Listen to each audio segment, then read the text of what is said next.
حضرت عمر فاروق رضی اللہ تعالیٰ عنہ کے بارے میں امام ابن جوزی نے لکھا ہے کہ رات کو نا گھر کے اندر بیٹھے بیٹھے اچانک رو پڑے حضرت عمر. 62 سال عمر ہے, خلافت کے آخری ایام چل رہے ہیں, تو رو پڑے ایسے ہی گھر میں بلا وجہ ہی. آپ کی اہلیہ نے, زوجہ نے بیٹے کو اٹھایا, فرمایا پتہ کرو تمہارے باپ کو کیا مسئلہ ہے, کہیں کوئی تکلیف تو نہیں, درد تو نہیں, صاحبزادے آئے. ابا جی کیا بات ہے؟ فرمایا اماں کو بلاؤ. سب لوگ جمع ہو گئے تو جناب عمر فاروق رضی اللہ تعالیٰ عنہ فرمانے لگے کہ بیٹھو میرے ارد گرد. سب بیٹھ گئے تو فرمانے لگے آج جب میں مسجد سے نکلا تھا تو میرے نبی پاک کے سچے صحابہ, سچے رسول کے سچے صحابہ, حضور کے سچے غلام یہ کہہ رہے تھے کہ عمر بڑا ہی اچھا ہے, عدل والا ہے, انصاف والا ہے. تو ابا جی اس میں رونے والی کیا بات ہے؟ تو فرمانے لگے ڈر یہ لگتا ہے کہ باہر تو میں اچھا تھا, کہیں گھر میں تو نہیں کوتاہیاں کرتا رہا. میری بات پہ توجہ کرنا. کہیں گھر میں آپ باتیں سن لیں تو شاید جتنی میں کرتا ہوں دوسرا کار ہی کوئی نہ سکے, لیکن جب عمل کے راستے پہ ہم نکلتے ہیں تو وہ مسدود ہے, وہ بند ہے. عمل کس نے کرنا ہے؟ آپ کوئی آیت پڑھیں تو یہاں غلطی نکالنے والے 20 لوگ مل جائیں گے, 20 لوگ, لیکن اس آیت پہ عمل کرنے والے کتنے ملیں گے؟ تو حضرت عمر فاروق رو رہے تھے, کہنے لگے کہیں تمہارے حقوق تو نہیں پامال کرتا رہا. تو آپ کی اہلیہ نے جب سنا تو وہ کہنے لگی عمر مجھے تو بڑا پرانا شکوہ ہے, آپ کا جاہ و جلال اتنا تھا میں بات نہیں کر سکی. عمر تم نے سارا دن مسجد میں گزار دیا اور ساری رات نقاب اوڑھ کے مدینے کی گلیوں میں گزار دی, میں تو زندگی کی کوئی خوشی دیکھ ہی نہیں سکی. چاہ تو میرے اندر بھی تھے نا کہ میرا شوہر کچھ گھڑیاں بیٹھتا, کہیں مجھے لے کے جاتا, تو میں تو کچھ نہیں دیکھا, مجھے بڑا شکوہ ہے. تو حضرت عمر کہنے لگے چل اللہ کی رضا کے لیے معاف کر دے. بھئی معافی بیوی سے نہیں مانگی جا رہی, معافی اپنی غلطی کی مانگی جا رہی.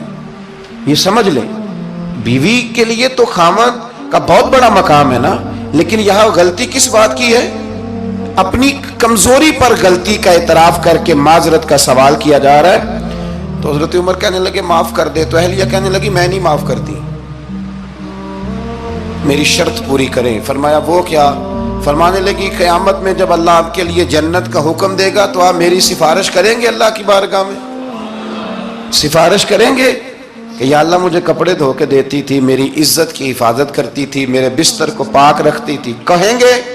تو حضرت عمر فرمانے لگے تیرے ساتھ وعدہ رہا, رب نے اگر عمر کو اپنے فضل, اپنے کرم اور اپنے محبوب کے صدقے جنت دی تو عمر تیرے بغیر جنت میں نہیں جائے گا. عمل کا رستہ, عمل کا رستہ. دیکھیں نا, 2 دفعہ استاد بات کرتا ہے, 2 دفعہ,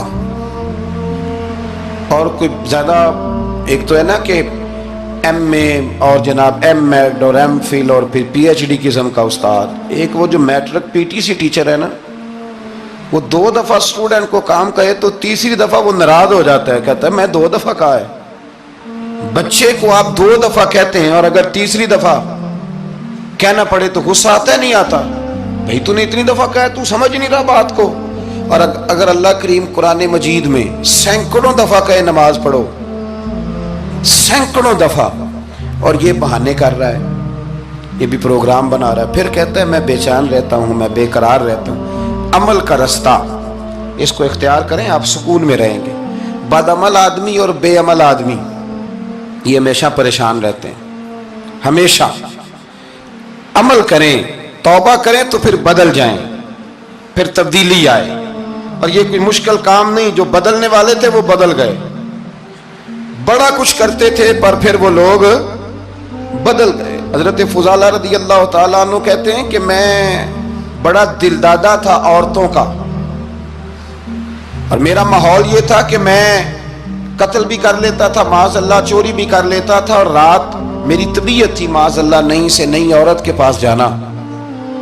کہتے ہیں ابو جہل نے اعلان کیا کہ جو نبی پاک علیہ السلام کا سر اقدس معاذ اللہ کاٹ کے لائے گا نقل کفر, کفر نہ باشد, 100 سرخ اونٹ انعام ملے گا. تو میں نے ارادہ کر لیا کہ میں بہت سارا انعام حاصل کروں گا. قرآن مجید میں نا اللہ فرماتا ہے کہ بہت سارے لوگ ایسے ہیں جنہیں اگر میں رزق میں کشادگی دے دوں, زیادہ پیسے دے دوں, فرمایا باغی ہو جائیں, وہ سرکش ہو جائیں. یہ بہت سارے لوگوں کو جو اللہ تبارک و تعالیٰ اعتدال میں رکھتا ہے تو یہ ان کے لیے بہتر ہے. ہر بندہ دولت کے ہوتے ہوئے نیک ہو سکتا تو یہ اللہ اگر رکھتا ہے نا اعتدال میں تو شکر کرے اللہ کا، ورنہ تو لوگ عیاشیاں کریں، پتہ نہیں کیا کچھ کر گزرے۔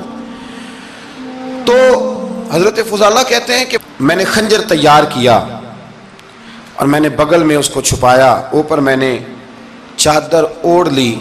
اب مجھے پتا تھا ظہر کی نماز کے بعد نبی پاک صلی اللہ علیہ وسلم طواف کعبہ کے لیے، بیت اللہ شریف کے طواف کے لیے جاتے ہیں۔ کہتے ہیں میں بھی اس طرف بڑھا، رستے میں نا وہ خاتون جس کے گھر میں نے رات آنا تھا، میں نے دروازے پہ دستک دی، میں نے کہا کہ تیار رہنا، تیار رہنا، آج میں بڑے پیسے لے کے آؤں گا۔ اسے میں نے یہ کہا اور پھر میں چلا گیا بیت اللہ شریف کا طواف کرنے۔ کہتے ہیں اللہ کے محبوب بھی طواف کر رہے تھے تو میں نے بھی طواف شروع کر دیا۔ ارادہ یہ تھا کہ جہاں نبی پاک علیہ السلام میرے قریب سے گزریں گے تو موقع پا کر میں حضور کے جسم اقدس پر خنجر کھونپ دوں گا اور معاذ اللہ شہید کر دوں گا۔ کہتے ہیں حضور ایک دفعہ بھی میرے پاس سے گزرے تو میں ہمت نہ کر سکا، دوسری دفعہ بھی پاس سے گزرے تو میں ہمت نہ کر سکا، تیسری دفعہ بھی گزرے تو میں ہمت، نبی کریم صلی اللہ علیہ وسلم 2-3 دفعہ گزرے تو فرماتے ہیں کہ مجھے موقع نہ ملا، اس لیے کہ حضور فرماتے ہیں اللہ نے روب کے ساتھ میری مدد فرمائی، دشمن پر میرا روب طاری ہو جاتا ہے۔ فرماتے ہیں جب چکر پورے ہو گئے تو محبوب کریم نہ چھٹے چکر پہ فرمانے لگے فضالہ چکر ایک رہ گیا ہے، بے خبر ہو جو غلاموں سے وہ آقا کیا ہے، ایک پھیرا رہ گیا ہے۔ کہتے طواف مکمل ہو گیا تو محبوب میرے قریب آئے، فرمایا وہ کام کرتے کیوں نہیں جس کے لیے آئے تھے؟ میں نے عرض کی یا رسول اللہ کون سا کام، کیسا کام؟ اندر تو چور تھا نا، بانج فقیروں کسے نہیں ماریا اے ہوئی چور اندر دا، اندر چور تھا نا۔ کہتے ہیں حضور نے مجھے کندھے سے پکڑ کے ہلایا، فرمایا کرتے کیوں نہیں؟ جب حضور نے ہلایا تو وہ خنجر بھی پیروں میں گرا اور میں بھی رسول اللہ کے پیروں میں گر گیا۔ میں نے کہا حضور مجھے کلمہ پڑھا دیں۔ کہتے ہیں حضور نے پہلے میرے دل پہ دست مبارک پھیرا، پھر میرے نبی نے مجھے کلمہ پڑھا دیا۔ اب نا مرید ہونے والا کہتا ہے کہ جی آہستہ آہستہ میں ٹھیک ہو جاؤں گا۔ اب وہ آہستہ آہستہ کا کیا ترجمہ ہے یہ بالکل سمجھ نہیں آتی۔ بھئی کسی بندے سے 5 لاکھ روپیہ لینا ہے تو اس سے وہ کہتا ہے جی میں آہستہ آہستہ دوں گا، 500 روپیہ دے دیا کروں گا روز کا، تو کہتے ہیں میری رقم خراب ہوتی ہے، پورے دو۔ اور نیکی کی بات جب آتی ہے تو کہتے ہیں حضرت صاحب دین اتنا سخت نہیں ہے، میں آہستہ آہستہ ٹھیک ہو جاؤں گا۔ اب میں مغربی شاب پڑھنی شروع کر دی ہے میں نے، اب میں تسبیح لے لی ہے، کل میں نے بھی آہستہ آہستہ میں ٹھیک ہو جاؤں۔